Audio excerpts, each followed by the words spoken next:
Welcome to our video describing the basic of our district's Q-Comp proposal. My name is Julie Blaha, and I'm the president of Anoka Hennepin Education Minnesota. Q-Comp is an incentive plan offered by the Minnesota Department of Education. It's funded with a combination of money from the state and a small local levy placed on district residents. Q-Comp was designed to reward work that raises student achievement. Here in Anoka, we decided to develop a proposal after our last round of contract negotiations. With school funding as scarce as it is right now, we felt we owed our members the chance to consider an option that would provide financial incentives and create new jobs. A team made up of equal numbers of teachers and administrators created the proposal. Our goal was to design a proposal that would not only fit the MDE's parameters and provide additional compensation, but also ultimately make us better educators. We worked to make the plan accessible to all types of teachers. We wanted to keep the focus on items over which we had the most control, and we also made sure this proposal includes real choices for our members. Each of the 30-plus positions the plan creates will be hired by teams of equal numbers of educators and administrators, and you will not only vote on whether to start the plan, but on whether we keep the plan each year thereafter. Our proposal includes incentives in 3 areas: reaching a goal as an entire building or program, meeting a student achievement target that you set for your own students, and successfully completing 3 observations. Whenever we could, we used processes and structures we already have in place, like parts of our current performance appraisal system, PAS, and the SMART goal processes we began last year. For more details on each piece of the proposal, here are some of the committee members who created it.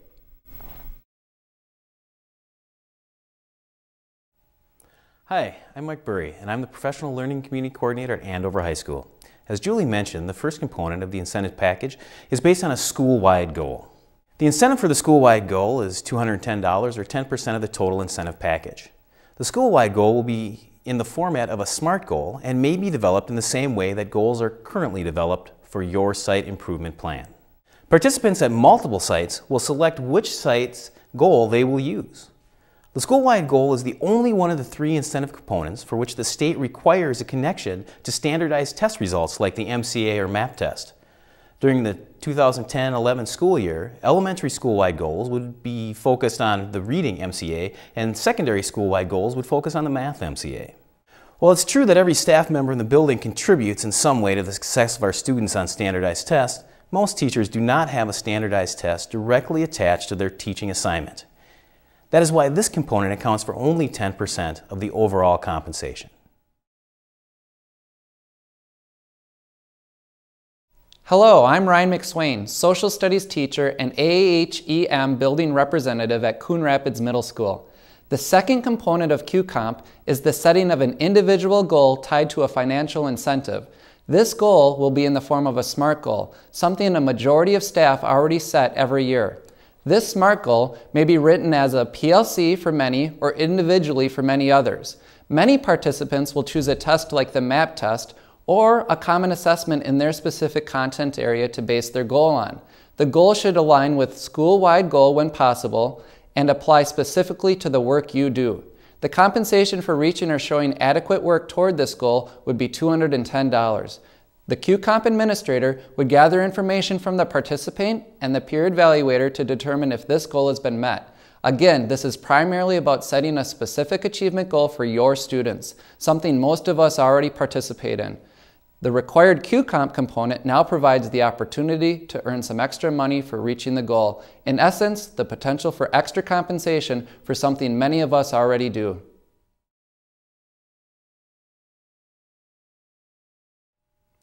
Hi, my name is Tom Powers. I'm a teacher at Rum River Elementary.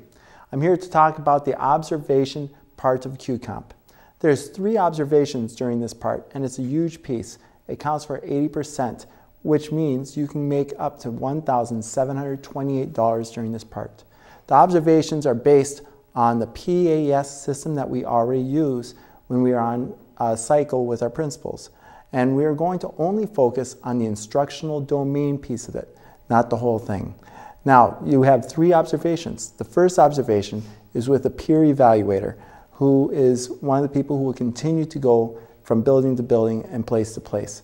And this first observation that you do is called a baseline observation, It is to find out where you're at, what things you want to work on, and how to improve any of your teaching. The second observation will be with a peer of choice. It's an observation where you get to have somebody who's in an area similar to yours come in, watch you, you can discuss and talk about things that you both can learn from that opportunity. And then you go on to a third and final observation. It's a summative observation, and this is once again with the peer evaluator. And this is where you put all your information together from the three observations and talk about what you've done and succeeded. Now, in order to pass the observation piece, in the first year you need to be proficient or distinguished in 3 of the 5 areas.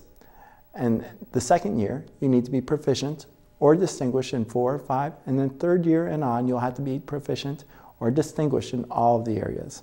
We've had 3 observations or 3 cycles, so it's just continuing something that we have done in the past, and we can do this and now we'll get paid for it. That's a bonus.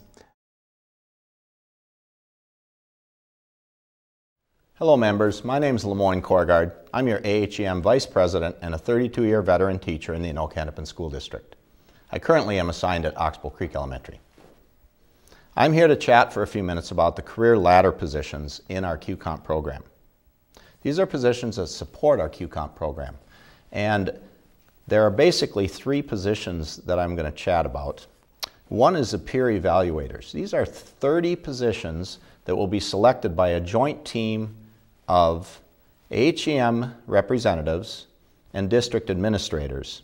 Now these 30 teachers who are hired as peer evaluators will be removed from the classroom for up to 3 years, and 30 other individuals will then be hired to replace them for their term. Peer of choice would be someone who quite possibly teaches in your exact curricular area and could even come from your own building.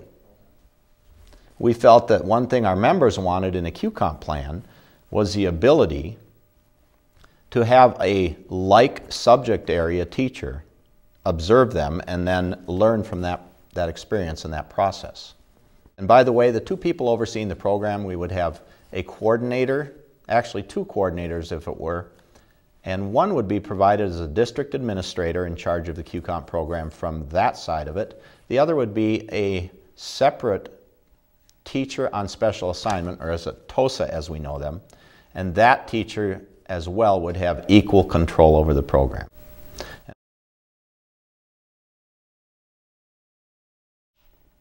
The final component of any Q-Comp plan is reform of the salary schedule.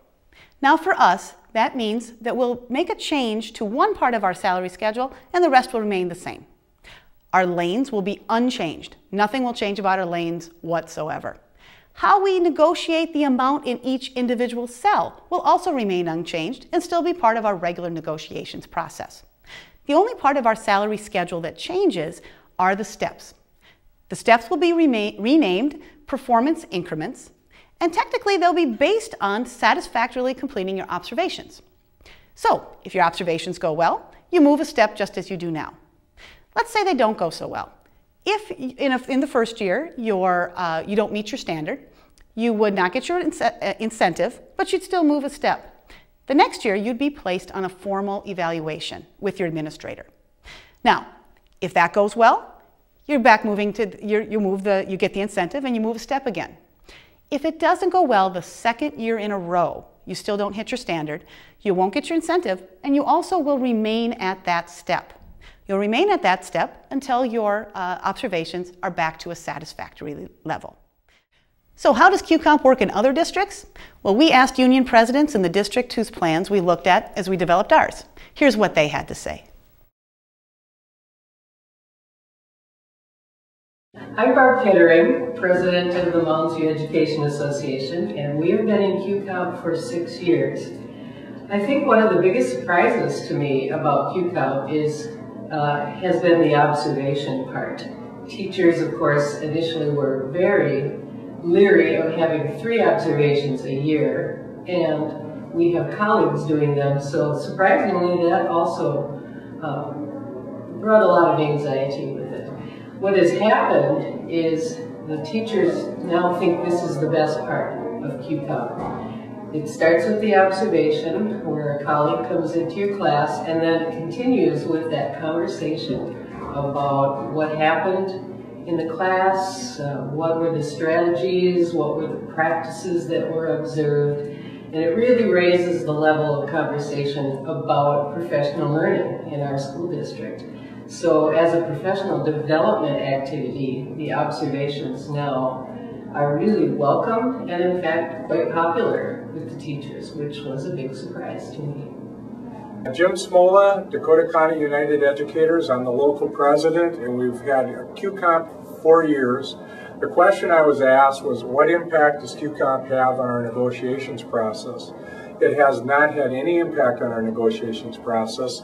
We have a sunset clause in our Q-Comp agreement where it sunsets, and we vote on continuing in our Q-Comp program prior to us even starting any negotiations. So over the past 2 years, we've had 2 different votes prior to negotiations if we're going to continue in Q-Comp. The other question I was asked was on workload. As I've gone around the district, teachers appreciate the opportunity to talk about teaching with a colleague. It's not, they get to identify what they would like observed, and the peer leader comes in and observes what they're doing. So the workload piece, it's there, but it's not overwhelming. And as we've gone through it, it's become part of our culture, and it's been more ingrained in our staff. So it's become less of a time-consuming piece of the day. And the question has been, how does it work for people not in a classroom setting? Well, everybody in our district is involved in Q-Comp. The nurses, the itinerants, the physically impaired teachers, the deaf and hard of hearing teachers, the OTs, and they all work as a group. We have collegial teams, and your collegial team doesn't have to be in your site. It can be in your whole licensure area to help you work through your IGP and work together. So it's actually, we've set it up so everybody participates, and there hasn't been any problems with that, identifying a individual growth plan and tying that growth plan to student achievement. We've done all that into also to the building site goals. So it doesn't matter what the licensure area or what the discipline is, we've encompassed all our staff into our Q-Comp program. I'm Jay Anderson. I'm president of Education Minnesota ASIO. We've been in our ATPPS program, or Q-Comp as it's known, for the last, this is our 5th year now. When we first started, people were a little apprehensive about it. I think we had a little over 60% of the members voted it in.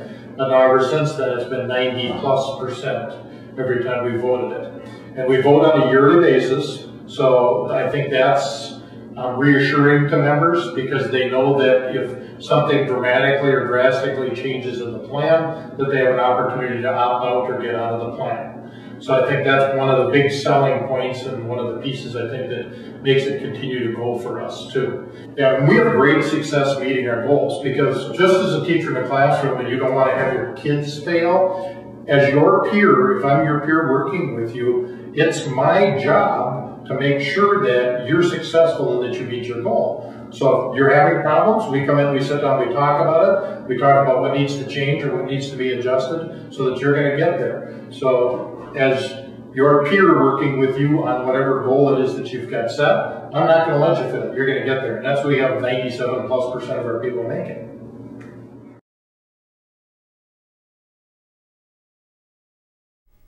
So what's next? On March 8th and 9th, we'll be taking a vote in our buildings to decide whether or not to implement Q-Comp.